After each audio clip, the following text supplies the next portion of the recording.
Hi, welcome to experimenting drawing directly over CGI models, part two. Hi, my name is Mr. Escobar. I'm a storyboard artist on the Simpsons television show. I've been working on the show for over 25 years now, and I'm here to empower you. Last time I used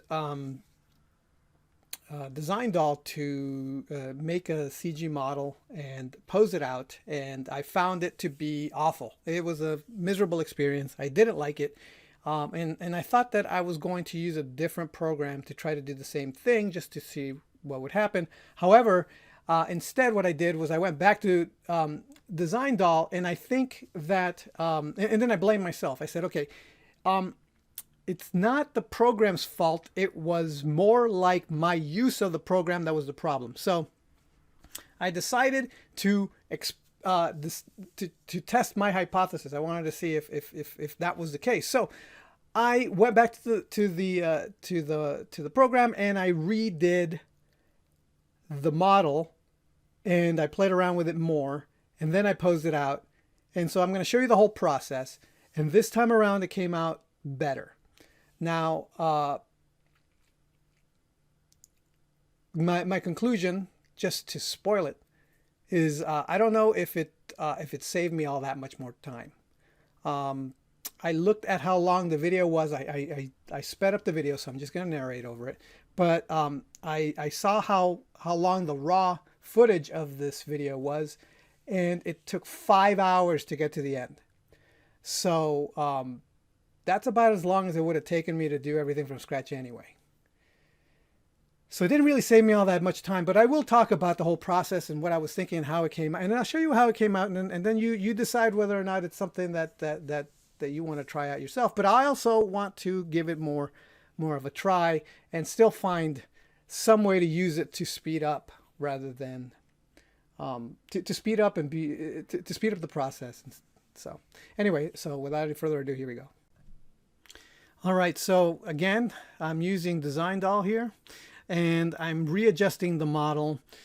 So I discovered that part of the problem, one of the reasons why the model didn't quite look right, is because I just wasn't using the program the way I ought to have. So I started messing with the bones here, and I really just played around with the proportions and all that stuff. And so now I fixed it so that the breasts weren't all the way up to her collarbone and actually were below the pecs. So that was ideal. That was extremely helpful. And then I just started trying to pose her out, but kind of back to what I originally had. And I also discovered that if I adjusted the model and the bones just the right way, I could actually imply body fat, which is super helpful. Even if you distort the character, if you pose it in the right spot, it's going to look right. And then I did when I did the line drawing and traced over the body, I didn't have to put too much new anatomy. I didn't have to adjust it all that much, and it worked. It worked exactly the way I wanted it to. Actually, I went back into the program, reposed the character so that there was a twist. So like her hips were going in one direction and her torso was going in another, just to add interest, because it was too boring that they were both facing the same direction. But once I had the drawing down, then the rest was, that's when I decided that it was time to add color. So I actually was excited to add color at this point, and I didn't mind doing the rest. So and this is kind of where it started slowing down quite a bit. So one of the things that I did do, though, is I used the model as the color. So I erased the face, and then I started smoothing out the model, and then I used it as the base color for the body, because it was already kind of flesh looking. I had spent a lot of time in Design Doll to try to get a good flesh looking tone, and so I thought, why not use the model as the base color? And one of the reasons I also did that was so that because I needed to model it in dimension and give it dimension anyway. And so what I did was I used the model as the skin value, and then I used the model again. I duplicated it and I colored it green, and then used it for the clothes, and then I kind of masked off certain areas, and then I did that again. So you'll see me color things using correction layers. Then I blocked out the hair, and then with the hair I added the value that I didn't. That was the only part of the body that didn't have the value that I wanted. So I started adding the value. So this part of the process, this adding the form shadows, was what I skipped by using the model itself as the skin tone. It helped me not have to worry about the form shadows. And so here's the process of me using another mask and duplicating the model again and separating some of the colors. And then I started adding the fire. So at this point, this is in general regular kind of a thing. Like this is at this point, you've seen me kind of color stuff like this before, where you add the form shadows. I'm adding a little bit of line work here, but the idea here is that once these kind of small details of the clothes and the earrings and the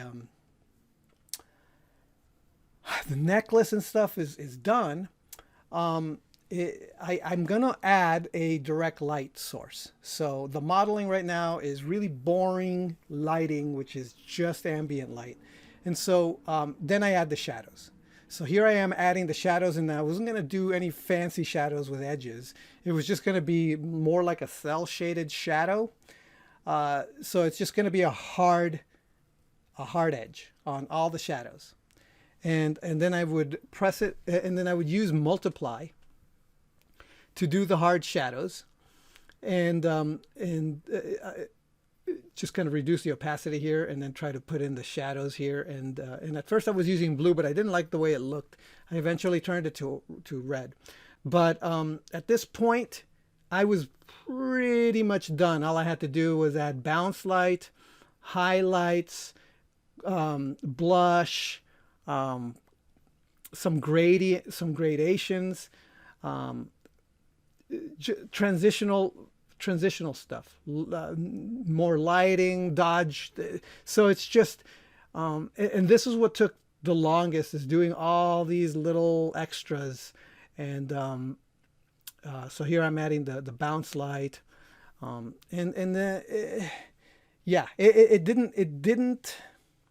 it wasn't as fast as I thought it was going to be, sadly. It just all this stuff took way longer. And I guess there's no way to really speed up this part of the process. You have to take the time to model everything out, and clean it up and just render it and just give it some flair. You don't want it to just look like you just traced over a CG model. You have to actually know what you're doing. So this is it. This is the final. I hope you like it. Give it a try, and I'll talk to you next time. All right. Bye.